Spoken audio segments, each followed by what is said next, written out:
I think I only have one 10-inch. I think it's my band's too. The only other 10-inch I have is my band's. Yeah. Yeah. And people were like, you should probably just do a 12-inch on one side. And we were like, no.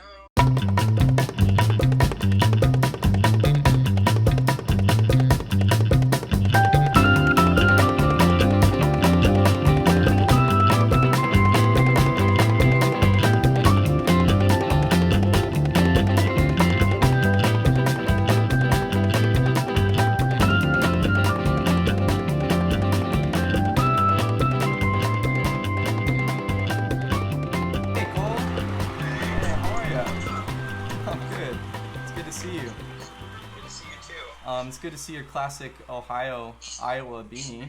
My favorite university of wow, I tried to say it wrong and I said it right. Yeah, it's hard to say it wrong sometimes, you know? Yeah. It's hard. But welcome to the show. Everybody, if you're just joining us, this is Cole from Macseal. Macseal is Cole, Frankie, Justin, and Ryan. And this is Cole, who plays guitar and writes some of the songs. And we're doing a segment called What's in My House. It's a little bit akin to maybe you've seen What's in My Bag by some music shop that you probably have heard of. Don't say it. You're not getting paid for it. No, I only do things if I'm getting paid. And we obviously can't go out and get records, so we're going to do a little bit of what records do we have in our house. But first, do you want to introduce yourself for everybody? I'm Cole. I play in Macseal, like you said. Mm-hmm. I don't know. Thanks for having me. Yeah, thanks for being here. So yeah, let's just jump right to it. So you obviously spent some time going through your your house to find records of your choice. I've actually done the same, but I'm pretty interested in what you got. But yeah, you want to kick it off? Or actually, why don't you talk a little bit about because we talked about this on the phone a little bit, and I kind of liked what you said a lot about the records that you buy, but for the folks at home, are you like a big collector of records, or do you have a reason why you buy certain records, or you don't buy certain records, or like the records that you have, why those ones, I guess? Yeah. I mean, I'm not like an avid collector. Mm-hmm. Like I'm not like searching for every variant type thing. Yeah. I don't really know if there's like a specific method to why I buy things, but a lot of times there's some kind of sentimental value to them, and if I like happen upon them, then it's just kind of like an impulse buy as opposed to like a calculated thing. Yeah, for sure. So it's always kind of a story with each one, I guess. Yeah. And that's saying it's kind of similar. Yeah. Right? Yeah, exactly. I think that was one thing that I related a lot on, was like, I think David Bazan is the only person that I've like actively gone out and collected all of his records, but other than that, hey, you got that when we were in, oh my god, do you remember where we were in? I think we were in Austin. Yeah, that's right. Yeah. We were in Austin, and you got I was so jealous. I was like, man, if I had touched it. Anyway, I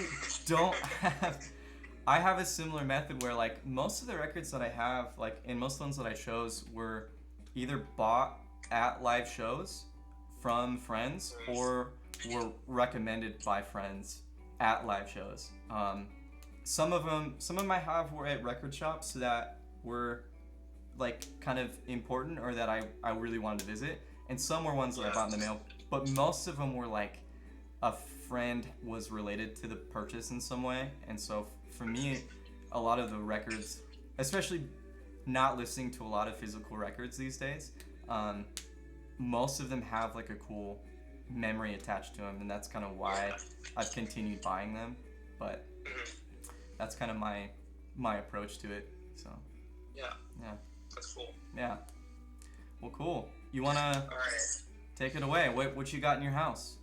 I thought I'd go kind of chronologically to like not when things were released, but when I was into them and when I bought them. Yeah. So the first one is a 10-inch. Wow. It's the soundtrack to a movie called Submarine. Okay. It's directed by Richard Iowati or something like that. He's a Okay. really funny British guy. He's on like Big Fat Quiz of the Year. Did you ever watch that? I didn't know. Like a British talk show thing. Okay. But Alex Turner from Arctic Monkeys wrote all the songs on here. Okay. Like a 6-song thing, and they're all it's featured in the movie. And it's a 10-inch too, which I feel like is pretty rare. Like I think I only have one 10-inch. I think it's my band's too. It's the only other 10-inch I have is my band's. Yeah. Yeah. And people were like, "You should probably just do a 12-inch on one side," and we were like, "No." Yeah. I don't know. Like, We're not gonna do that. Yeah. Older, Right. cuter. Very, yeah. Cute was definitely one of the things that we had in mind for sure. Yeah. But that's sick. It's just, I don't know. The songs are just so good. Yeah. They're incorporated into the movie really well. Yeah. It's like it's kind of like a coming of age, like teenage thing. Dude. Very dry humor. Maybe It can get very dark at times. Maybe we could do that for Take a Steps with Tej next week. Yeah. That would be a nice little Good idea. time together. I don't know if it's streamable anywhere, but I would suggest closed captions because they're Welsh. Oh wow. So sometimes it's kind of indistinguishable. It's one of those places where like it's definitely English, but you're like, this can't possibly be English. Like, yeah. Yeah. Well, cool. I'll go chronological too then. This is a really old one for me. This is the live Last Half Heart show record. Wow. I wasn't there. I didn't buy it at that show because I wasn't there. I was at the last California show, but I bought this at the band Verse had a reunion show in California, and it was free, and it was in Pomona. So I went there, and there was some guy selling records in the back, and I found this record, and I was like, I was pretty out of loop. I was like, I didn't even know they pressed that on vinyl. So I bought it, and it was kind of like, I chose this because it was kind of from a time where I was going to shows like a lot more than now, which is ironic being in a band and going to less shows but playing more shows. But it being a live record and kind of busting it out as we were talking about the segment and listening to it, it just made me like think of live shows, and you can hear like it doesn't sound good. Like it's like you can hear the band playing, like you can hear people like screaming, and like it sounds chaotic and crazy, and it does a really good job of putting you there. Like I would say it's not even like a great like listening experience if you want to hear the songs, but it's such a cool immersive like show experience for a time like this, you know. So it was I'm happy to have it. Happy to have this one in my home. So. And going to school in Boston, I know a lot of people that, right? They're from Boston? Yeah. Boston straight edge, yeah. I know a bunch of people that loved that band. They have like the hoodie or crew neck or something. There's some like merch item that's like signature. I think there's half heart. Yeah, there's like a famous one that just has like the H's and then it says something like I am so straight edge or something like that.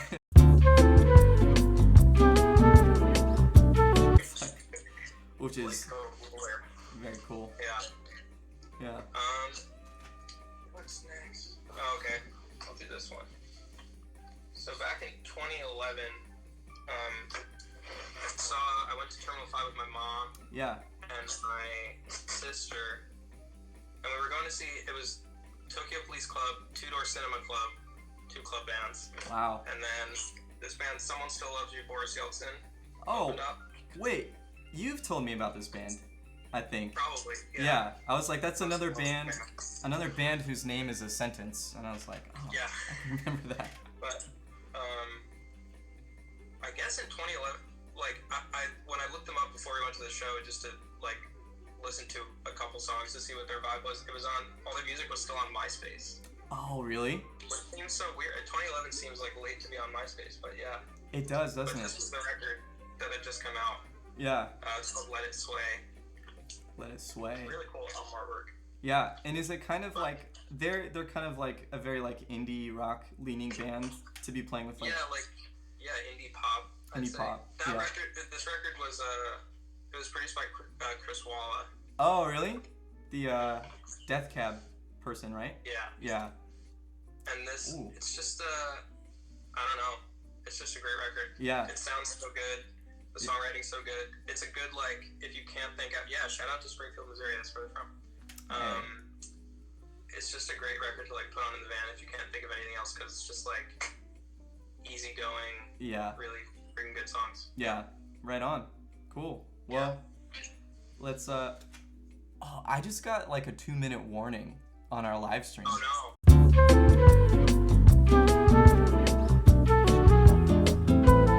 We're back. We're back. Wow. We have a whole nother hour. You can take as much time as you want. Yeah. Alright. Okay. Hit me with that second pick. Oh, yeah, I gotta pick a second one. Alright. Mhm. So, my second one is, well, this is one that we talked about already, and I think you have this one too, but this is the David Bazan Passenger String Quartet. And it's basically like David Bazan songs and Page of the Lion songs reimagined to be played accompanied by a string quartet. And it's beautiful and dark and very, very moving, and it adds this, it adds another color to the Bazan songs that already, like, to me are very moving and very, like, emotionally gripping, but even more so with these. So I took my little brother to see the string quartet play at the Hollywood Forever Cemetery. Whoa. And there was a part where, I mean, he was playing Priests and Paramedics, which is on the record, and we were in this, like, cemetery, and I was like, this is too much, and I was like... Wait, he did it with the orchestra live? Or the quintet? Yeah, he did. And I was like crying and, like, trying to, like, hide it, and I was like, this is so overwhelming. And then I bought the record at that show, and so this was... so cool. Yeah, it was just another choice because it's one that I genuinely play on vinyl, like, a lot, but it also is another one that has, like, a live show experience connected to it. Yeah. That I really liked. So. Yeah, it's so. Especially that I was gonna bring up that specific song, Priests and Paramedics, because I remember I was on this little tour with this band I played with in Boston, and it was like a really late night drive, and everyone was asleep but the driver and me, and we were listening, and this song came on, and I don't think I'd ever realized how, like, devastatingly sad that song was. Yeah. And it just, ever since then, that's been one of my favorite songs. Yeah. We were actually at, I don't think it's still around anymore, but there used to be this record store on Long Island called Vinyl Paradise, and I think I was there with Ryan from Macseal and I think he handed it to me and was like, "You want this, right?" And I was like, "Oh my fucking god, yeah, please." And I love that like someone saw it and they're like, "You definitely want this, huh?" Yeah. Like that. I was like, yeah, that feeling is so good when somebody recognizes something and you're like, "Yeah, actually." Yeah. Yeah. And it said first press. I don't know how many pressings there were, but then look. Is What? that real? I think that's real. Like, I always wondered if it was on every one, because it doesn't really look like it's there. I got nothing. That's crazy. Yeah. Look at that. Wow. It was like $15. $15? Yeah. And it's a first. I paid more. Anyway, that's awesome. Yeah. But yeah, shout out Vinyl Paradise. Shout out Yeah. Ryan Bartlett for pointing. Shout out to your friends. Shout out to your local record stores. Try to buy from them if you can. Well, cool. You want to take us to number 3? How many are we doing? Did we decide on a number? Like, I mean, I don't think we did. I just had 4, including that one. Cool. So this is my last one I have prepared. Perfect. That kind of went. I kind of skipped chronologically because I kind of only started getting into David Bazan like a couple years ago. Okay. But before that, this was I guess late high school, kind of when Macseal was starting to play more. Justin got me this. Yes. And then for Secret Santa, I think. So shout out Justin. Oh, really? Shout out Justin. I think he got it shipped from Germany or something weird because it like wasn't in print. That was I faced the same dilemma. I remember seeing it. It was being sold on like Discogs or something. But the only copies I could find were in Europe, and like I said, I'm not like a big collector, so I wasn't gonna like dish out a lot for that record. But I don't know. Yeah, this EP just rocks. Yeah. Algernon was definitely like when we started writing songs and when we started playing a lot, I would like watch a bunch of clips of them on YouTube and just be like, that's just so cool. This just is music. Yeah. And fun fact, so the second song on this is called Fun. Mm-hmm. And he got on Discogs for Germany. That's wild. Good job, Justin. And I don't think we've ever talked about this. But we had the last song on our first EP is called 5:45 a.m. (parentheses not fun), and it's called that because the bass line, literally, the first three notes are exactly the same. Oh, that's in the beautiful. exact same rhythm. And I think we realized after we started playing it, and then we just included that as like a funny little Easter egg. Yeah. I almost said goose egg. That's not what it's called. Speaking of the goose neck. Yeah, that's right. I was throwing back to our previous segment, but that's. Yeah, same, Robbie. I didn't even know that. Oh, look at you two. I have the two perfect pitch friends in the chat right now. Man, we should just do a segment with you guys sometimes where like we like hit something or like make a sound, and then the first one to be like C sharp like gets a prize. But yeah, I've seen Charlie Puth do that a lot. Who is that? He loves. You don't know Charlie Puth? I don't. He does that song Attention. He loves being like, I have perfect pitch. Yeah, yeah. If you didn't know, like, okay. Yeah. Well, that's an amazing choice. I wish I had as cool of a choice. Well, this is a really cool choice for me personally. This is a 7-inch by a band musician called Advance Bass, who formerly used to be What is it? Are they from Chicago? Yeah. They used to be Casio Tone for the Painfully Alone, and what's funny is I was on like a solo tour, I think 2 Novembers ago, and I was in one of the upstate New York cities. I think might have been Buffalo, and I was playing a show, and here comes this guy, and he busts out his keyboard, and he's playing these songs, and he's like, I'm Advanced Bass, and I was like, who's that? But then he's like, I'm gonna do a Casio Tone for the Painfully Alone cover, like kind of as a joke, you know? Okay, being cheeky. Yeah, being cheeky, but then he played, wow, man, I can't remember what song it was, but he played a Casio Tone song, and after the show I went up and was like, dude, that cover was amazing, like it sounded just like it, and he was like, thanks, man, did you know that I'm that guy too? And I was like, what? Like, I had this like, such an embarrassing like freak out where I was like, I'm so embarrassed, but I really love your music, and I had no idea. And we were just playing the show together in this bookstore, and it was in Rochester actually. So it was a really cool moment for me. And then I bought this 7-inch, which is really good actually. I like it a lot. Yeah. Wait, was he touring too? Why was he in Rochester? He was touring too. Our tour is just like, we had both tried to DIY book a show at this bookstore at the same time, and they were like, yeah, like you guys can both play here at the same time. So it was pretty cool for me being like a young fan of the band. So wow. Yeah, it was cool. That was all my records. Was that all your records too?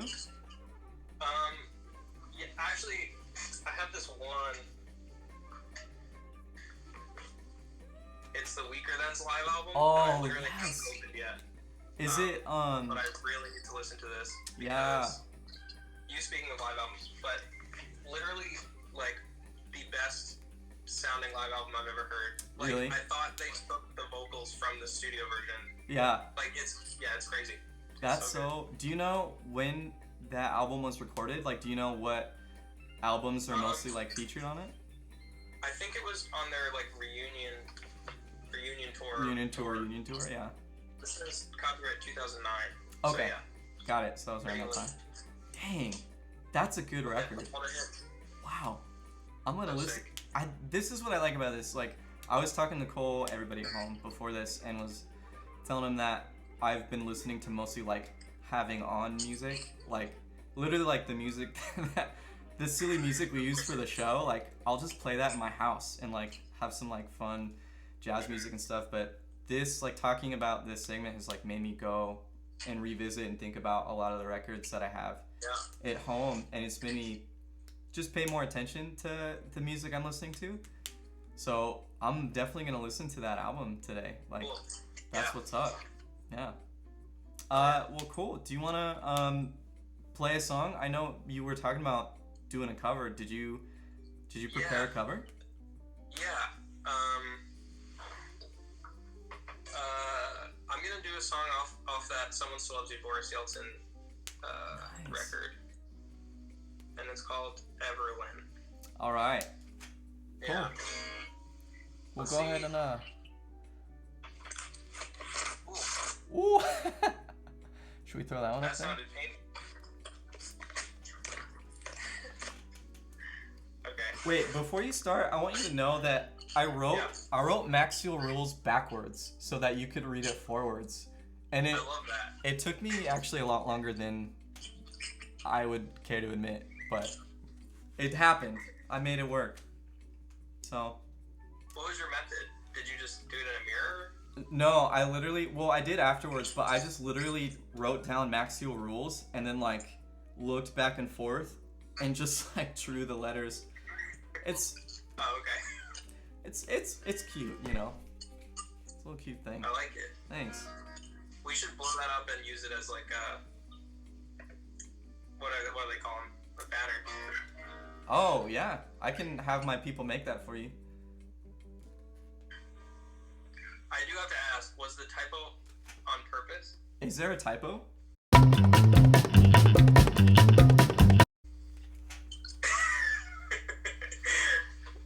Where's the typo? Am I blind? Oh my god. It was not on purpose. I thought it was, I'm gonna pretend like, I thought it was really funny when you put it up for Ryan, so. Thanks. You know what? Forget what I said. It was for sure on purpose, because I'm actually very funny. Like, I'm a really funny person, so. Also, we didn't talk about how any of the records sound, and that's. Oh. Like, that's why we like them? Yeah. Well, like, you mean how the records, like, how they play? Or, like, the production on them? No, just that we like how they sound, and that's why we like the records.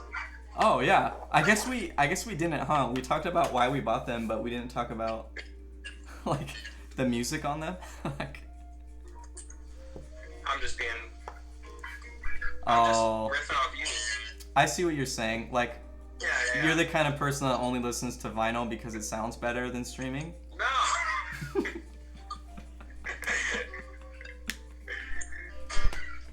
Alright, well, go ahead and play us a little tune, huh? Alright. Here we go. Thanks for having me again, Kelly. Yeah, thanks for being here. I look forward to watching the future episodes. Yeah, thanks. Cool.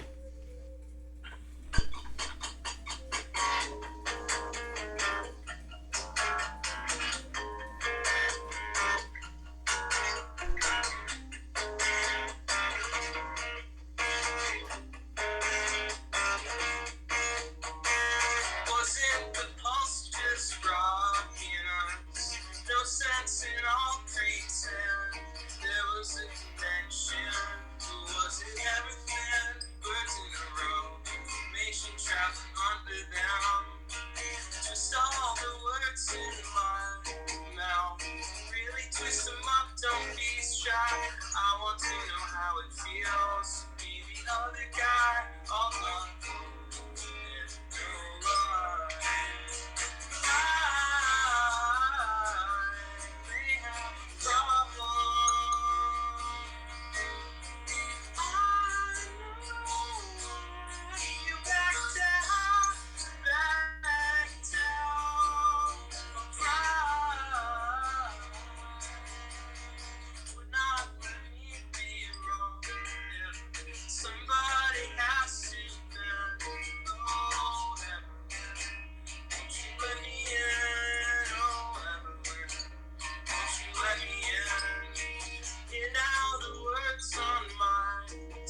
Great job, dude.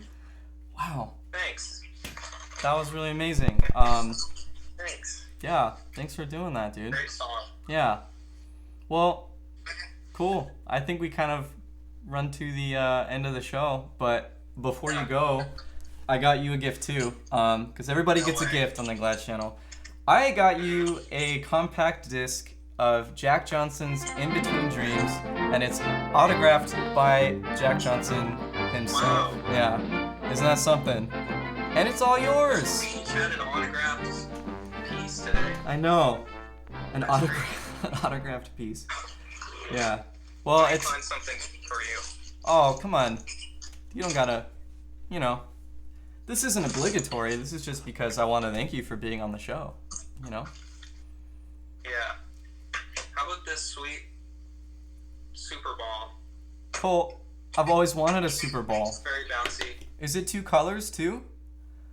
It's 2 colors. That's There's one a more nice, than one. Gradient, a nice. What did they call it in? I don't know. What are you trying to say, You bud? know when hair, like your hair has the gradient from like brown to blonde. What is that called? I'm gonna have to go to the audience for that one. I don't know. No, you can't have the ball too. It's mine. Sorry. But. Oh, it's gonna take so long. I know. Ombre. That's what I Ombre. was thinking. Cool. There. We got 2 answers. Thank you, folks. Ombre Wow. Super Bowl. Well, cool. Cool. For you guys. Thanks for joining us. Thanks for the ball. Yeah. Appreciate it. It was Yeah, of course. really good to see you. Really good to see you and Ryan today. So I Yeah, hope you guys we are should well. do this another time. Yeah. I would really love that. Yeah. Okay. Bye. See you, dude. Bye.